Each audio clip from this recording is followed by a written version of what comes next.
The first one's fairly obvious. It's Mario Addison, 1 year, $4 million, defensive end, Carolina Panthers. This is my Trent Murphy replacement. So right now, I essentially have Trent Murphy on a 1 year, roughly $9 million contract. I'm getting what I think is a better player for under half the cost.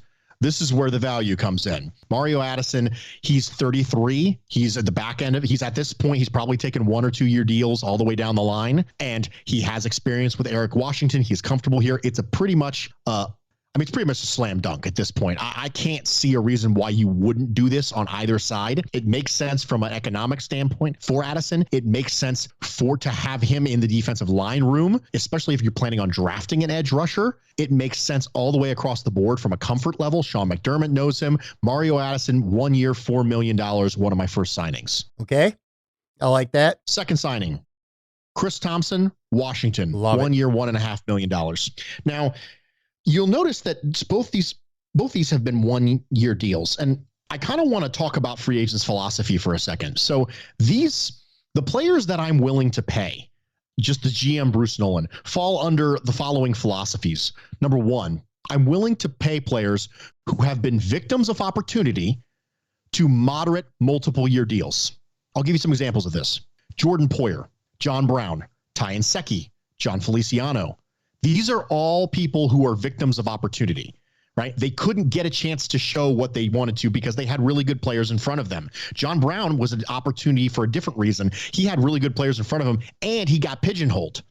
Finding players like that is one of the keys to getting good return on your investment in free agency. Finding players who, this is where your pro scouting comes into really, really significant focus here. If you have a good pro scouting department, they can say, yes, I understand this is what he did, but here's what we think he can do. Now, you don't do that with good players who want to be paid like great players. You do it with unknown players who want to be paid like decent players. That's where you do that. I'm not saying let's do that with someone like Shaq Lawson. This right here, what I'm talking about is what someone else might make the mistake on with Shaq Lawson. They'll go, hey, I know he only had 6.5 sacks. He had some quarterback hits, but he only played 47% of the snaps. Imagine what he could do if he played more. And then they'll pay a good player. Shaq Lawson's a good player. They'll pay a good player like a great player. I'm not interested in that, but I am interested in finding victims of opportunity and sign them to moderate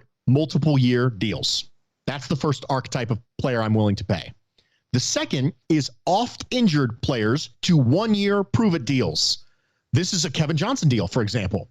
And I'm okay with this because if they don't recover, no harm, no foul. If they do recover, then you have a chance to re-sign them, or you can let them walk, let somebody else give them a big payday, and then you get the comp pick.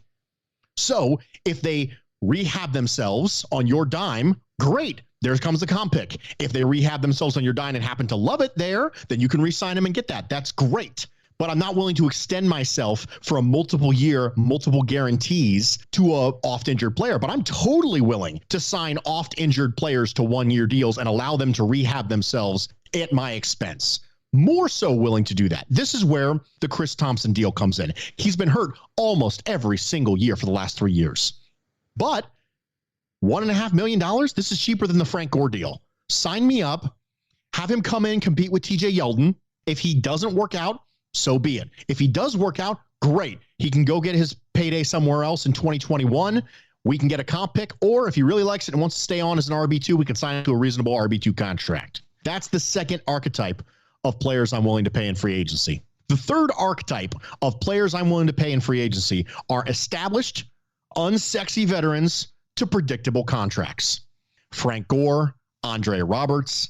These are people who know exactly what they are. The market knows exactly what they are. There is no upside left in these players. There is no hidden potential. There is no chance of you paying for something with this player that you're not going to get because everyone's already established what they are. We know exactly what they are.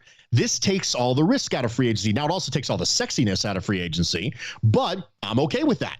Those are the three types of players I'm willing to pay. You can see Mario Addison falls under type number 3, an established unsexy veteran to a predictable contract. Chris Thompson falls under archetype number 2, an oft-injured player to a 1 year prove-it deal. And this is where these things come from.